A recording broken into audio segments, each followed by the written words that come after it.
All right, welcome to our lesson on solving inequalities.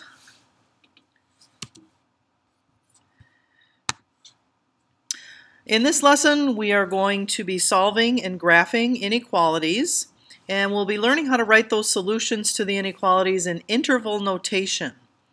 So a couple of properties when we're solving inequalities that hold true, just like when we're solving equations, are the addition and subtraction properties.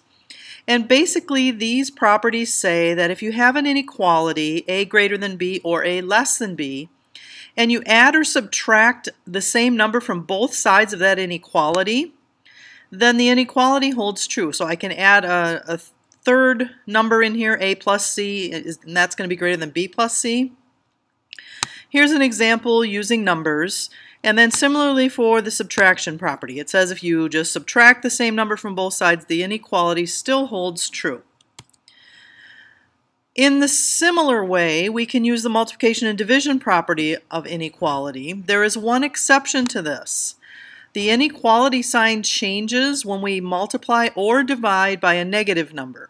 So as long as c is a positive number, we can multiply both sides by that number, and it holds true. And likewise, we can divide by the same number, and it doesn't change the inequality at all, just like with equations. The problem comes up when we multiply or divide by a negative. So if we multiply by a negative number, then notice this inequality switches direction. It was greater than, it switches to less than. If it starts as a less than, it switches to greater than. And there's an example using numbers for you. And similarly, if we divide by a negative number, it also switches the inequality to the opposite direction. And here's an example for you using numbers. So those are the four properties that we are going to be using to solve inequalities. The last thing that you need to know before we jump into an example is what interval notation is. And interval notation is a way of writing our solution using either parentheses or brackets. And this has to do with the graphing piece of this, where we're graphing with open and closed dots. So parentheses, as I have shown in red here, are used to indicate when the endpoint is not included in the solution. So that's going to be when you have a greater than or a less than. That indicates that the endpoint is not included. A bracket is just the opposite. That indicates that the endpoint is part of the solution, so when you have greater than or equal to or less than or equal to. And then whenever you have the infinity symbol, that always will use parentheses because it's not included in the endpoint. Infinity goes forever, so there is no endpoint. So let's take a look at an example here. We have an inequality, 7x minus 5 is greater than 6x plus 4. We want to solve it and we want to graph the solution. So just like we normally do for solving equations, we're going to get our like terms together. So I chose to subtract 6x from both sides, leaving us with x minus 5 greater than 4. Adding 5 to both sides, we end up with x is greater than 9. So in interval notation, the way that we would represent that solution, x greater than 9, all of the solutions or all of the numbers bigger than 9 are part of the solution. It does not include 9, so I definitely need a parenthesis on the 9. So anything from 9 going up to positive infinity. So 9 comma infinity, both ends of that uses a parenthesis. So to graph that on a number line, we start our number line. 9 is the number we care about. That's an open circle on 9, an open dot, and then everything to the right is a solution. In these two examples, we want to describe the solution set using interval notation. Well, this says everything that's greater than negative 8.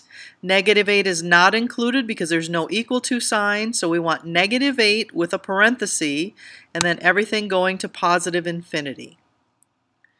Over here on the right-hand side for letter B, everything that is less than or equal to negative 9, so that includes negative 9, or we want all the stuff that's bigger than 1. So all the stuff that's smaller than negative 9, including negative 9, and all the stuff that is bigger than 1, not including 1. So we're actually going to have the union of two sets here. From negative infinity up to negative 9, including negative 9 with the bracket, And the union, this represents the union of that solution set with 1 to infinity. Again, 1 is not included, so it's a parenthesis. Infinities always have parentheses. And make sure you indicate whether it's negative infinity or positive infinity. Positive infinity doesn't have the sign associated with it, but negative infinity, you need to have the sign. Here's another example. Graph the solution set on a number line. So we're going to start with the interval notation. We want to know what the graph of that thing looks like. Well, this says it includes the endpoint 4, and it's all the stuff from negative infinity up to and including 4. So that looks like what I have drawn here.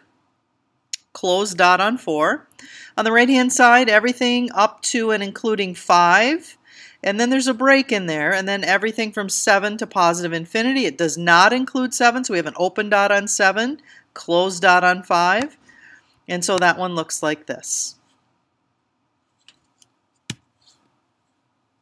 This one says solve the inequality, describe the solution set using interval notation and graph it on a number line. So again, getting our like terms together, I subtracted 10x and then I subtracted 13 from both sides, leaving me with negative 17x greater than or equal to negative 17.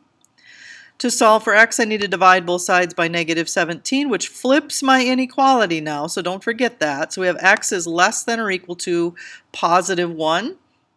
In interval notation, we want all of the numbers up to and including positive 1. So from negative infinity up to 1 and including 1, so we have a bracket on the 1. So to graph this solution on a number line, we want a closed dot on positive 1 and all the numbers that are to the left.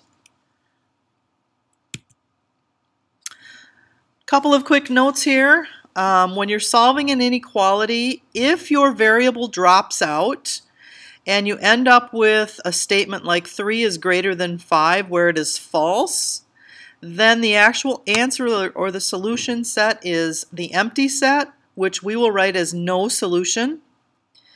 If you end up with that, your variables dropping out and you get a true statement, then that solution is actually all solutions. So no solution for a false statement, all solutions for a true statement.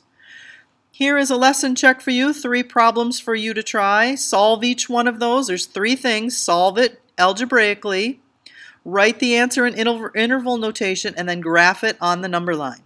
We'll see you next time.